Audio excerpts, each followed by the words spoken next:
Praise the Lord, everyone. Today we'll start with Exodus 10, the pledge of locusts.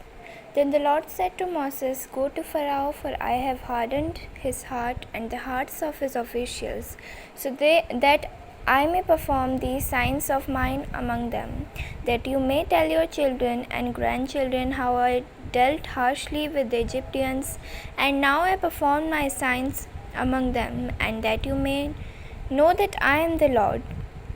So Moses and Aaron went to Pharaoh and said to him, "This is what the Lord, the God of the Hebrews, says. How long will you refuse to humble yourself before me? Let my people go so that they may worship me. If you refuse them to let to go, I will bring locusts into your country tomorrow. They will cover the face of the ground so that it cannot be seen. They will devour what little you have left after the hail, including every tree that is growing in your fields.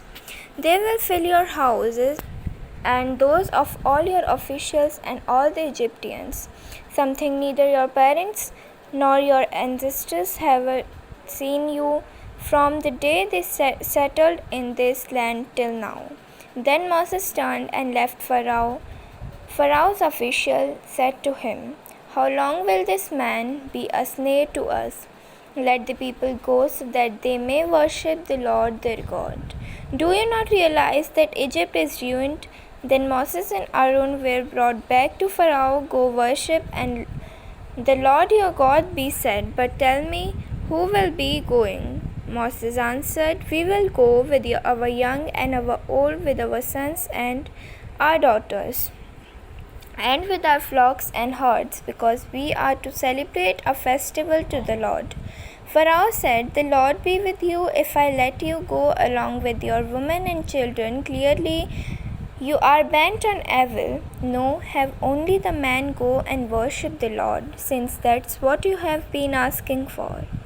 Then Moses and Aaron were driven out of Pharaoh's presence, and the Lord said to Moses, "Stretch out your hand over Egypt, so the locusts swarm over the land and devour everything growing in the fields, everything left by the hail."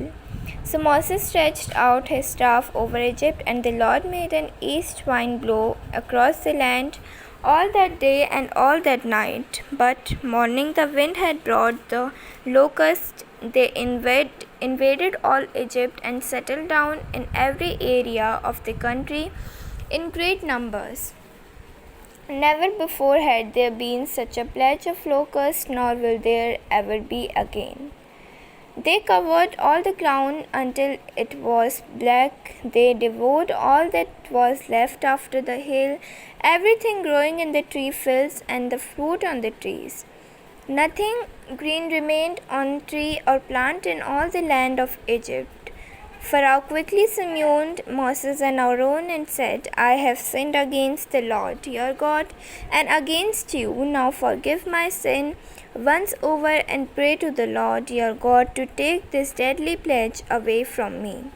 Moses then left Pharaoh and prayed to the Lord, and the Lord changed the wind to a very strong west wind, which caught up to the locusts and carried them into the Red Sea. Not a locust was left anywhere in Egypt, but the Lord hardened Pharaoh's heart, and he would not let the Israelites go. The pledge of darkness. Then the Lord said to Moses, "Stretch out your hand toward the sky, so that the darkness spreads over Egypt, darkness that can be felt." So Moses stretched out his hand towards the sky, and total darkness covered all Egypt for 3 days. No one could see anyone else or move about for 3 days. Yet all the Israelites had light in the places where they lived.